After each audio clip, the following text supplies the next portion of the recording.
अस्सलाम वालेकुम नाज़रीन, मैं हूं आपका मेज़बान Chaudhary Faheem. Welcome to sports info debate, जहां पर हर खेल के मैदान के पहलू पर बात होगी। आज हम बात करेंगे India versus New Zealand champion trophy 2025 के फाइनल की, जिसमें भारत को कामयाबी हासिल हुई है। हर बार की तरह इस बार भी न्यूजीलैंड को शिकस्त का सामना करना पड़ा। क्यों? ये वजह हमें समझ नहीं आई तक। मैंने बहुत सर्च किया लेकिन समझ नहीं आता कि ये क्यों इसके साथ होता है। अगर वो अफ्रीका को देखें, अफ्रीका में डिविलियर जैसे, Hashim Amla, David Miller, Morne Morkel जैसे प्लेयर पैदा हुए हैं जिन्होंने दुनिया में अपना नाम कमाया और आज तक रिकॉर्ड उनको कोई तोड़ नहीं सका। लेकिन अनफॉर्चुनेटली वो अपने ख्वाबों को पूरा नहीं कर सके। क्यों? क्योंकि वो चैंपियन नहीं बन सके। और उस बार अगर हम देखें न्यूजीलैंड की, तो वो पूरे टूर्नामेंट में अच्छा खेलती है।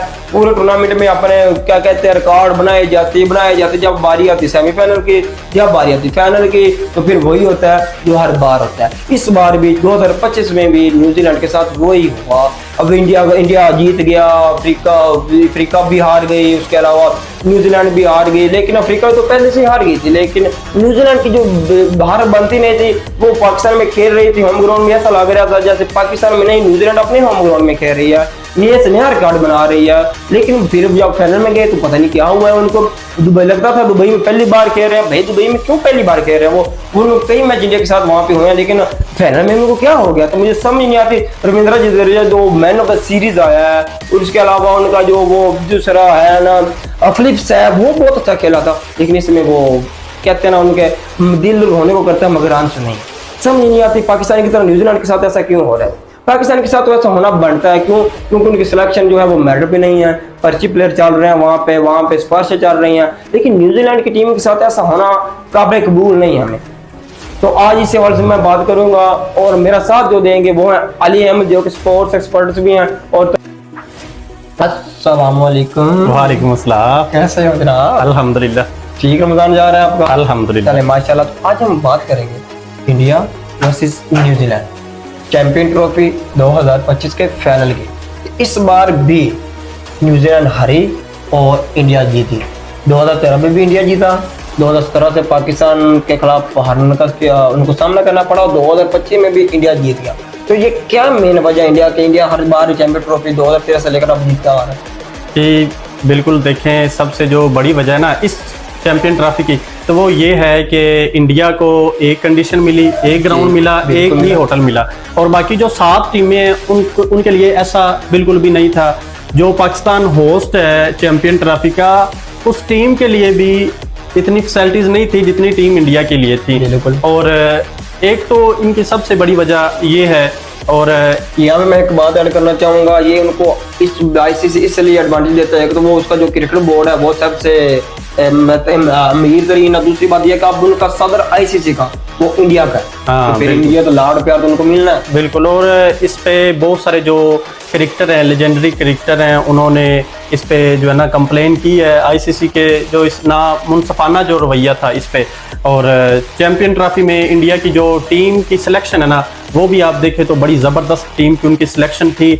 और अगर हम उसका ऑपोजिट देखें पाकिस्तान की टीम, तो वो वैसी टीम नहीं थी जैसी इंडिया की टीम की सिलेक्शन थी। उसमें विराट कोहली, रोहित शर्मा और हार्दिक पांड्या, बिल्कुल मतलब मेरिट पे सिलेक्शन। ये कहना चाह रहे हैं कि मेरिट पे सिलेक्शन है, तो वो ये नतीजा ही निकलता है। तो अगर हम आपसे ये सवाल करें कि अगर जो न्यूजीलैंड है वो हारी है जी, तो क्या वजह थी हारने की? क्या आपको कमजोरी नजर आई कि किस वजह से वो हारे हैं ये फाइनल? जी, उनकी जो हार की सबसे बड़ी वजह मुझे नजर आई है ना, वो ये है कि उनकी जो बैटिंग में ना वो वाला रिदम नहीं था जो होना चाहिए था फाइनल में। हाँ बिल्कुल। उनका जो मिडिल ऑर्डर आप देख लें तो वो भी वैसा परफॉर्म ना कर सका जैसा वो पहले मैचों में करते आए हैं। तो वो बड़ा स्कोर जो है ना वो सेट करने में नाकाम रहे।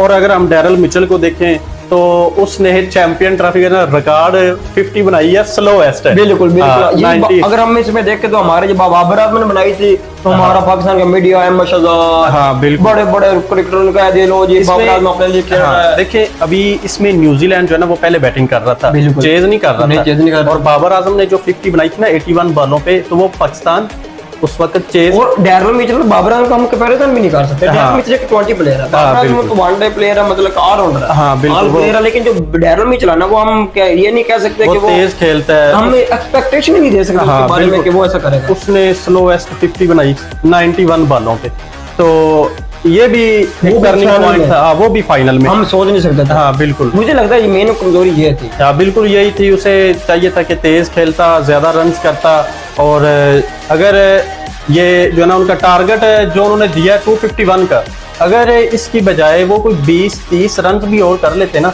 तो ये इंडिया के लिए और जितना मजे वाली बात यह है कि न्यूजीलैंड ने एंड वाली बात तक फाइट करता रहा। हाँ बिल्कुल, जितना मैच हम देखते तो लग रहा था कभी इंडिया जीतेगी, कभी न्यूजीलैंड जीतेगी, इंडिया जीतेगी, न्यूजीलैंड जीतेगी, लेकिन वही बात है ना कि 20-30 रन कम थे। अगर कोई 20-30 रन और होते ना, तो ये न्यूजीलैंड विन कर जाता। और ये न्यूजीलैंड की बदकिस्मती है कि वो हर बार की तरह इस बार भी जो है ना वो चैंपियन ना बन सकी। केन विलियमसन जो है, उनके जो ख्वाब हैं वो हकीकत ना बन सके।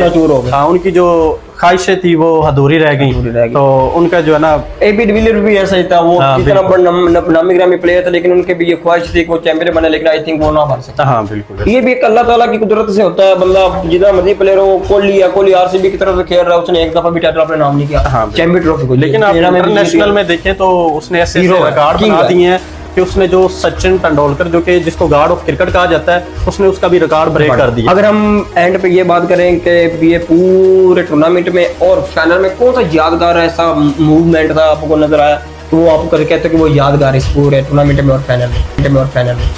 जी बिल्कुल, इसमें ग्लेन फिलिप्स जो है उसने जो कैच पकड़े हैं ना, ओए होए, उसने ऐसे स्पाइडरमैन की तरह कैच पकड़े हैं जो कि अनबिलीवेबल। और जो कमेंटेटर थे वो भी हैरान परेशान कि भाई ये क्या हो गया, और जिसका कैच पकड़ा जा रहा वो भी बिलीव ही नहीं कर रहा कि भाई, सोच ही नहीं सकता था ये कैसे हो गया। तो ये भाई बड़ा यादगार मोमेंट था। उसने पूरे ऑल ओवर चैंपियन ट्रॉफी 2025 में उसने जितने भी कैचेस पकड़े हैं ना, वो सब आप ये कह सकते हैं कि catches of the year, catches of the whole tournament.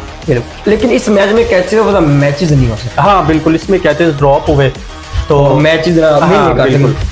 तो बहुत शुक्रिया सर, आपने हमें ज्वाइन किया। तो जी नाज़रीन, फिल वक्त बस आज इतना ही। इंशाल्लाह मिलेंगे नेक्स्ट वीडियो में एक न्यू इन्फॉर्मेशन लेकर। देखते रहिए स्पोर्ट्स इन्फो डिबेट, हंसते रहे, मुस्कुराते रहे।